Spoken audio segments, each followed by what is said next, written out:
वर्ग 2 और वर्ग 1 के ज्वाइनिंग लेटर बहुत जल्द जारी होंगे और पूरा भरोसा है मुझे कि थर्ड काउंसलिंग भी ज़रूर होगी, ज़रूर होगी, ज़रूर होगी, ज़रूर होगी।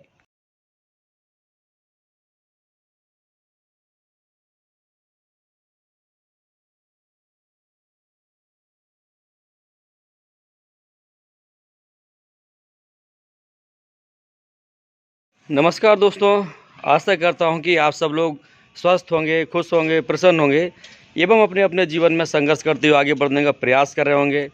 दोस्तों, जनवरी ख़त्म और आज है फरवरी 2023 का पहला दिन, फरवरी माह की पहली तारीख।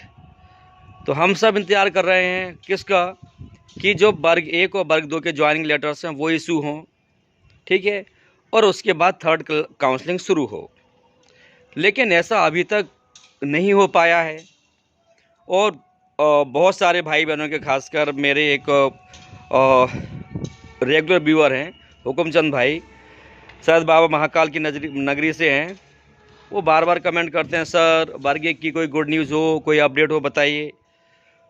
और अगर अपडेट होती तो भी मैं आपके पास ज़रूर लेकर आता, और अभी इसलिए लेकर नहीं आ पाया क्योंकि आप वीडियोस मेरे देख रहे होंगे कि मैं ट्रेनिंग में व्यस्त था हूँ और अभी लगभग 13 फरवरी तक मुझे रहना है। कल एक बैच कंप्लीट हुआ है और कल से नया बैच शुरू हो रहा है। दोस्तों, सबसे पहली बात कि आखिर हम लोग लेट क्यों हो रहे हैं, तो लेट होने का रीज़न हम ही हैं, क्योंकि ऐसे भी बहुत सारे भाई बहनों को मैं पर्सनली जानता हूं जिनके कॉल मेरे पास खुद ही आते हैं कि सर हमारा नाम था लेकिन हमने चॉइस फिलिंग नहीं कर पाई और हम टॉपर्स में हैं। जैसे एक बहन का कॉल आया, उसके 125 नंबर हैं, ठीक है, 125 नंबर है हिंदी से, लेकिन फिर भी उन्हें क्या झाबुआ मिला हुआ था, ट्राइबल में झाबुआ मिला था, लेकिन उनका जो बच्चा था, बच्चा बीमार रहता था, छोटा सा बच्चा था, इसलिए उन्होंने ज्वाइन नहीं किया। फिर बाद में उन्होंने अभ्यावेदन लगाया और फिर सरकार ने उन्हें भी परमिशन दे दी कि चलिए हम इस बारे में काम करते हैं। अभी भी आप देख रहे हैं बहुत सारे जो खासकर इंग्लिश सब्जेक्ट के ज्वाइनिंग लेटर इशू हो रहे हैं, तो इन लोगों ने पहले ज्वाइनिंग नहीं ली थी, अब अभ्यावेदन दे रहे हैं कि सर हमसे किसी कारण से छूट गया, अब आप हमें इस प्रक्रिया में शामिल करें। तो यार अल्टीमेटली कौन, आखिर हम गलत हैं या हमारी तरफ से गलती हो रही है? अब बहुत सारे भाई बहन कमेंट करेंगे सर हमारी तो कोई गलती नहीं है। यस, आपकी गलती नहीं है, लेकिन वही वाली बात है कि ये भी तो हमारे भाई बहन ही हैं, तो हम इनसे भी पल्ला नहीं झाड़ सकते। लेकिन यह पक्का है, जैसे एक भाई ने कॉल भी किया था, सर ऐसा होगा क्या कि आचार संहिता लग जाएगी ऐसा वैसा, तो सर इससे आप निश्चिंत रहें, इतना देर कभी नहीं होगी कि आचार संहिता भी लग जाए और आपकी सेकंड काउंसलिंग भी पूरी ना हो और थर्ड काउंसलिंग ना हो। ये तो आप भूल जाइए, थर्ड काउंसलिंग भी ज़रूर होगी। बस होगी कब? होगी तब जब यह पहले सेकंड वाला ही तो काम पूरा निपट जाए। अब आप बोलेंगे ये तो हमें ही पता है, तो आपको भी पता है, बिल्कुल मुझे ही पता है कि आप लोगों को पता है, लेकिन ये वीडियो इसलिए बनाया क्योंकि पूरी उम्मीद थी कि 31 जनवरी से पहले सारे के सारे वर्ग 1 और वर्ग 2 के ज्वाइनिंग लेटर इशू हो जाएंगे और सबको नियुक्तियाँ मिल जाएंगी और फरवरी हाफ से ही सही, मतलब 15 फरवरी के आसपास से थर्ड काउंसलिंग शुरू हो जाएगी। हालांकि उम्मीद अभी भी यही है कि जो थर्ड काउंसलिंग के बारे में हमें जो भी अपडेट है वो फरवरी माह में मिल जानी चाहिए। क्यों? क्योंकि अब बचा क्या है, काम बचा है मेनली वर्ग 1 और वर्ग 2 वालों को ज्वाइनिंग लेटर इशू करना। चॉइस फिलिंग ऑलरेडी आपको पता है हो चुकी है, तो उसके बाद क्या काम रहेगा? अगला काम रहेगा, अब सरकार आपको महीनों तो देगी नहीं कि इतने टाइम तक आप आएँ। हालांकि उसमें भी आप देखना, अगर मान लो सरकार ने आज आपके वर्ग 2 और वर्ग 1 के ज्वाइनिंग लेटर इशू कर दिए तो सरकार आपको 7 दिन देगी, लेकिन हम में से ही बहुत सारे ऐसे होंगे जो 7 दिन तो क्या 27 दिन में भी ज्वाइनिंग नहीं लेंगे। तो अल्टीमेटली 1 महीने तो हमने लेट कर दिया कि नहीं। और ऐसा मैं इसलिए बोल रहा हूँ क्योंकि देखिए अभी क्या है, आपको ज्वाइनिंग नहीं मिली ना, इसलिए आपको लग रहा है कि यार ये क्या घुमाता फिरा रहता है। बहुत सारे तो मेरे व्यूअर्स हैं, ठीक है, जो बार बार कई बार तो खुद ही आ जाते हैं फ़ोन लगा के घर पर ही कि सर हमें ये स्कूल जाना है, आप प्लीज़ वहाँ पर छोड़ाइए। एक भाई तो राजस्थान से आया था, झूठ नहीं बोल रहा हूँ, मैं उस भाई को खुद अपने साथ लेके गया था और स्कूल में लेके गया, मतलब स्कूल दिखा के आया, क्योंकि मुझे भी मेरा स्कूल अटेंड करना है। स्कूल अटेंड करने के बाद उस भाई को मैंने बाइक पर बिठाया और उसका स्कूल दिखा के लेकर आया कि भाई यहाँ है और आपको यहाँ से जाना पड़ेगा। और मुझे नहीं लगता कि उसने ज्वाइन किया, फिर भी वो राजस्थान ही गया। हालांकि मैं उसे ब्लेम नहीं करूँगा, ठीक है, उसे वहाँ पर सही लगा होगा इसलिए वो वहाँ गया। क्योंकि अगर ट्राइबल में मध्य प्रदेश में होता तो पक्की बात है कम से कम एक बार तो मुझे कॉल करता। But he did not call मी। इसका मतलब साफ है कि उन्होंने अपना राजस्थान वाला जॉब ही कंटिन्यू किया है। और अब मान लो जैसे बीएड डीएड वाला जो चक्कर है, बीएड के मामले में राजस्थान वालों का तो लगभग क्लियर हो चुका है कि बीएड वालों को वहाँ नहीं लिया जाएगा। और वो भाई वहाँ पर वर्ग 3 में ही था जितनी नॉलेज मेरे पास है, और यहाँ पर वर्ग 2 में आ रहा था। लेकिन अब कल मतलब आने वाले समय में कल वही भाई ऑब्जेक्शन लगाया, अभ्यावेदन लगाया कि सर मेरा नाम था लेकिन मैं ज्वाइन नहीं कर पाया किसी कारण से, फिर सरकार क्या करेगी? सरकार तो अपनी सहानुभूति दिखाते हुए उस भाई को ज्वाइनिंग देगी, लेकिन अल्टीमेटली ज्वाइनिंग लेट होगी कि नहीं? और एक तरह से बोला जाए एक पद जो दूसरे को मिल जाना चाहिए था वो भी चला जाएगा। तो मैं किसी को भी दोष नहीं दे रहा हूँ, बस इतना ज़रूर बोल रहा हूँ कि आप लोग, मुझे ये पता है, दुखी भी होंगे, परेशानी भी होंगे, उदास भी होंगे, अपने इवन परिवार वालों के भी ताने खा रहे होंगे, पड़ोसियों के तो छोड़ दो, आप रिश्तेदारों को भी ताने खा रहे होंगे। लेकिन आप यकीन मानो आपके अच्छे अंक हैं तो आपका सिलेक्शन हर हाल में हो रहा है, बिल्कुल ना घबराए, ठीक है। और ऐसे भी बहुत सारे कॉल आते हैं, सर हमारा वर्ग 2 क्वालिफाई है, हमारा वर्ग 1 क्वालिफाई है, क्या हमें भी पेपर देना पड़ेगा? अरे मेरे मित्रों और मेरे भाइयों और बहनों, प्लीज़ जो क्वालिफाई हैं उन्हें एग्ज़ाम नहीं देना है। फिर भी कुछ लोग अपनी तसल्ली के लिए एग्ज़ाम देना चाहते हैं, तो यह उनकी स्वेच्छा पर डिपेंड करता है। इसके लिए मैं किसी से कुछ नहीं बोल सकता, क्योंकि नेगेटिव मार्किंग वाला जो ऑप्शन है वो पहली बार आ रहा है, इसमें कहीं कोई डाउट नहीं है।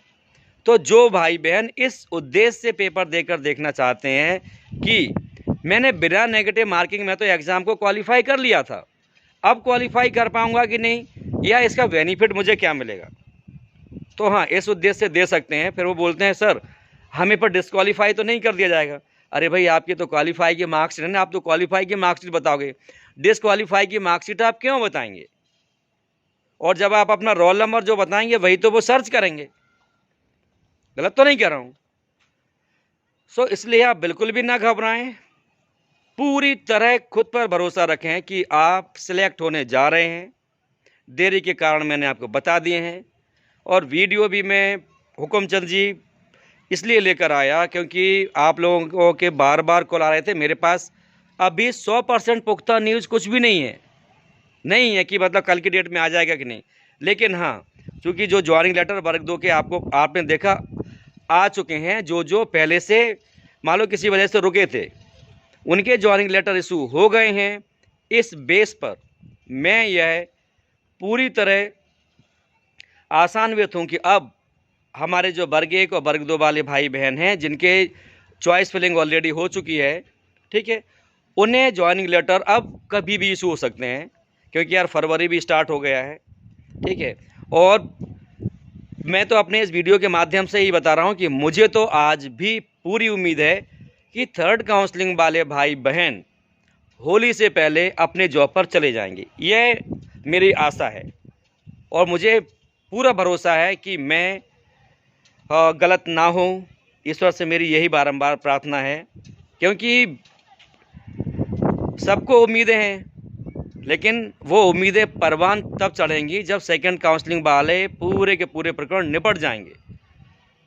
क्योंकि फिर हम में से ही कुछ लोग कोर्ट चले जाएंगे कि देखो मेरा नाम लिस्ट में था, मेरा नाम आया, मेरे नाम इतने ज़्यादा हैं, फिर भी मुझे नहीं लिया गया। तो भाई सरकार क्या करे बताइए ना। फिर हम तो इसलिए क्या है, थर्ड काउंसलिंग भी जितना मुझे पता है, अनुभव है, 100% होनी है, उसमें कहीं कोई डाउट नहीं है, ठीक है। लेकिन स्वाध्याय कभी बुरा नहीं होता है, कभी बुरा नहीं होता है।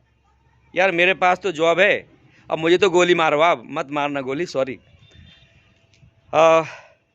इंडिया की IAS IPS की जो कोचिंग है सबसे अच्छी हिंदी माध्यम के लिए, दृष्टि IAS दिल्ली वाली, श्री विकास दिव्य कीर्ति सर जो उसके फाउंडर हैं और एक तरह से मालिक ही हैं, वो व्यक्ति इस उम्र में भी पर डे 3 घंटे पढ़ते हैं। अब मुझे बताओ उन्हें क्या ज़रूरत है यार। उनका एक बार पूरा का पूरा सर्वे आया था, वो व्यक्ति पर डे कमाता है 25 लाख रुपए पर डे, एक महीने के 7.5 करोड़, ठीक है, साल भर के 90 करोड़ टैक्स पे करने के बाद। वो व्यक्ति जो पर डे कमा रहा हो 25 लाख, वो भी आज भी 3 घंटे पढ़ता हो। और कल ही मैं उनका एक इंटरव्यू देख रहा था कि भाई मैं अपनी उम्र का 2/3 तो जी चुका, ये उनके शब्द थे। वो व्यक्ति जो जानता है और मानता है कि मैं अपनी उम्र के 2/3 भाग को जी चुका हूँ और बचा है 1/3, और उनके पास इतना पैसा है कि चाहे कुछ भी नहीं कमाएं, बैठे बैठे खाएं। लेकिन वही वाली बात है कि बड़े लोग सिर्फ पैसे के लिए नहीं भागते, ठीक है। तो आप तो शिक्षक वाली फील्ड में आ रहे हो दोस्तों, आप तो शिक्षक वाली फील्ड में आ रहे हो, स्वाध्याय से नाता मत तोड़ो। मैंने अपनी जो ट्रेनिंग मैं टीचर से बोलता हूँ वो भी यही बोलता हूँ जो आपसे बोल रहा हूँ। प्लीज़ आप सेल्फ स्टडी से दूर मत भागो, आप जिस भी सब्जेक्ट के हैं उस पर अपनी पकड़ मजबूत करो। एक कहावत मैंने कहीं पढ़ी थी, हो सकता है कि आप हर फील्ड में अच्छे ना हों, लेकिन आप एक कम से कम ऐसी फील्ड में, एक कम से कम ऐसे विषय में तो ऐसे हों कि आपसे आगे कोई नहीं हो, उसमें आप सबके बाप हों।